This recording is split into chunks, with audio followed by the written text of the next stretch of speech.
one is for, this is inaitangwa slow motion controls. When you want to follow something slowly, so see it is turning. Oh, yeah. It is turning. On this? The same. This one is... After any? It's just, the difference is the direction. It will tilt it. And this? Which one?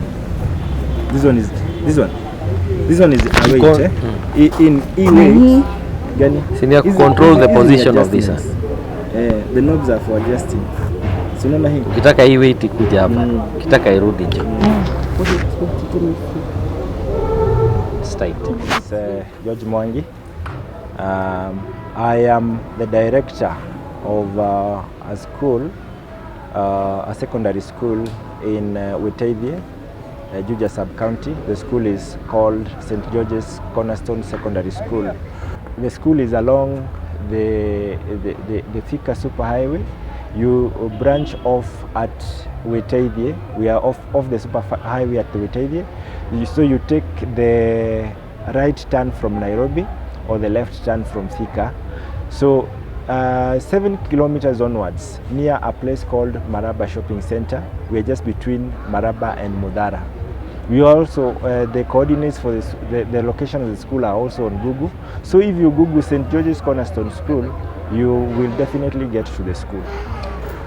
Just like many other schools in the country, my school has been affected by the prevailing drought, and I am here because I want to advance a charitable cause.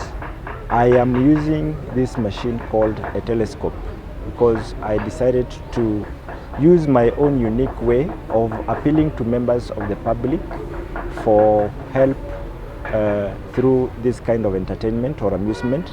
So what I do, I visit social joints like clubs and hotels, and I request the management to give me some space, even if it is on the parking lot. And I normally set up something we refer to as an observatory, a point from where we can observe the celestial objects from the telescope. So for the last 1 month, I have been visiting clubs in Nairobi and also in Kiambu. Whenever I am given an opportunity, I normally go and set up my machine. And whenever I set up my machine, I am able to collect some few coins, and this money helps me to get some relief for the students. A telescope is a device that you can use to look upwards and watch the stars. You can also use it to watch the moon. You can use it to watch the planets, and a number of so many things that we were never taught in school. In fact, the interest that I generated is because with all the other devices that we were taught in school, like the wind vane, like the rain gauge, all those are items that you can walk into a meteorological department and see. But with a telescope, personally, for example, I had never experienced. The only thing I had seen was on YouTube. When you look heavenwards at night, you will see there are so many stars. Some of them are groups of stars. Some of them are what you refer to as twin stars. And we have objects like the moon. Most of them will resemble stars, but actually they are planets. So to make work easier for all of us, we don't normally depend on the memory of what is supposed to be there. Just like Google Map can direct you to a place, we have mobile phone apps that can direct you to an object on the sky, and you can focus on that object and you'll be in a position to see it. Actually, the app helps you with the name of constellations that you can see, the names of any objects, whether it is Mercury, whether it is Venus, whether it is Jupiter, and you can be in a position to point your telescope towards the object and you can be in a position to see it. Part of the fun has been to walk into a social joint like this, get some people who have a lot of interest, get their phones out, Google something, and together we have been in a position to create an enjoyable experience. I think sometimes it is always good to be unique in your approach.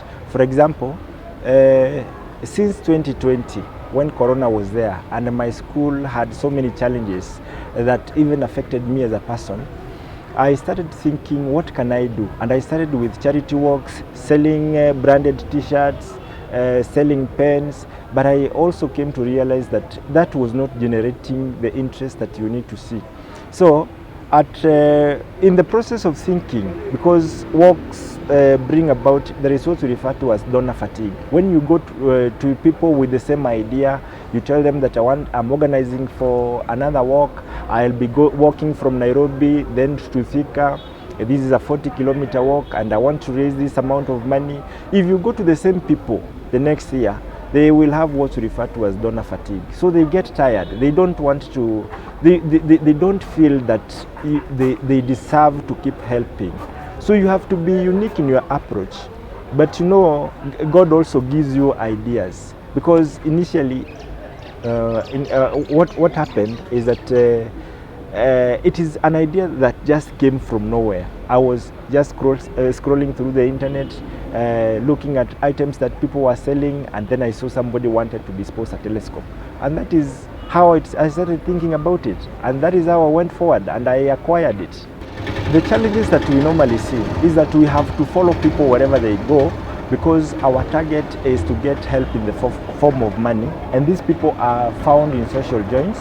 And these social joints are like hotels and clubs. So when you go to a place and you want to set an observatory or a point from which you can watch the stars, normally you don't get the welcome that you want, because even some managers or the management of a club might rate you the same way they rate business people like hawkers, and they might see you as a nuisance. So we have really tried to be as gentle as possible. Whenever we go to a point, we try to explain ourselves, and we normally carry some information with us.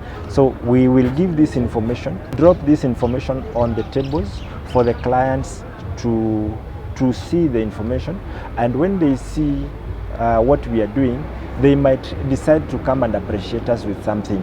So we have learned the culture of being as gentle as possible and being as cool and calm as possible, so that we don't get denied a chance to visit a place again. After we have given the information, when we give the information in this form, and we make sure that we drop, everybody can see that what we are looking for is towards raising some money for food for our students.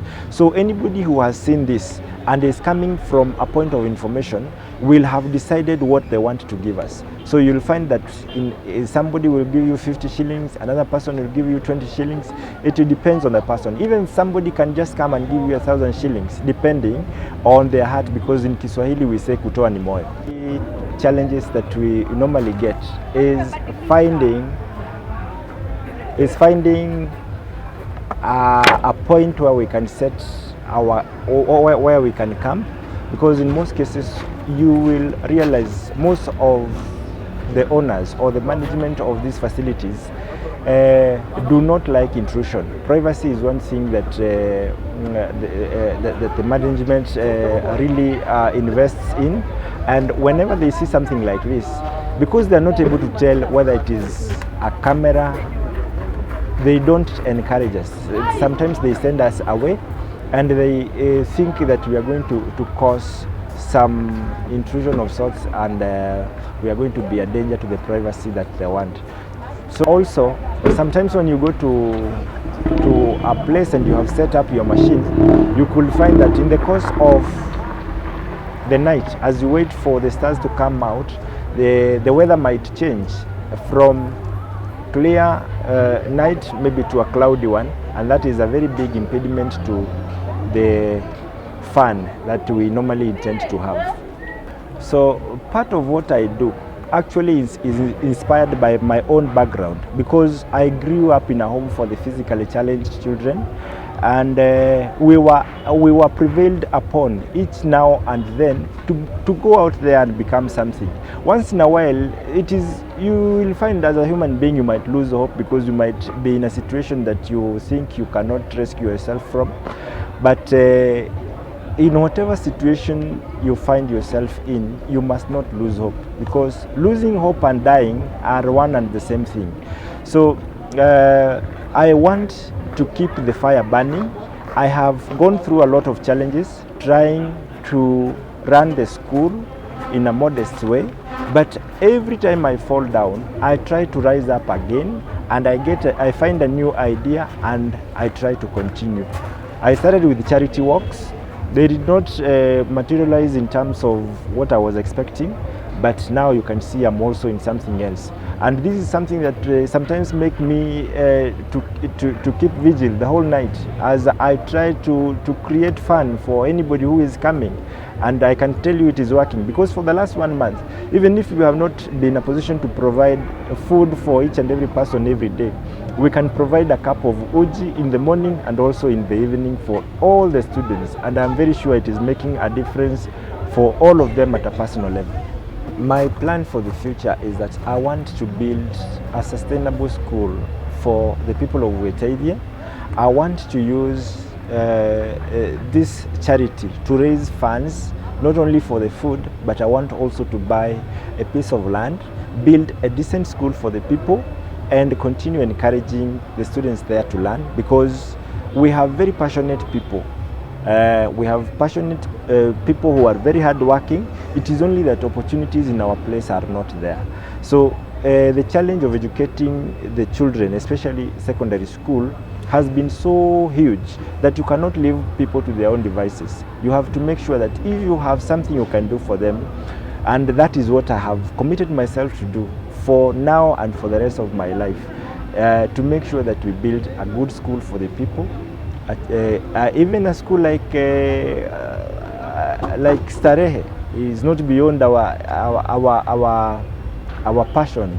My contact is 0721 799 547, 0721 799 547, and I'm also available in the school throughout the week from Monday to Friday, except for the evenings when I have to visit joints like this, and when I have to come with my machine and do some charity.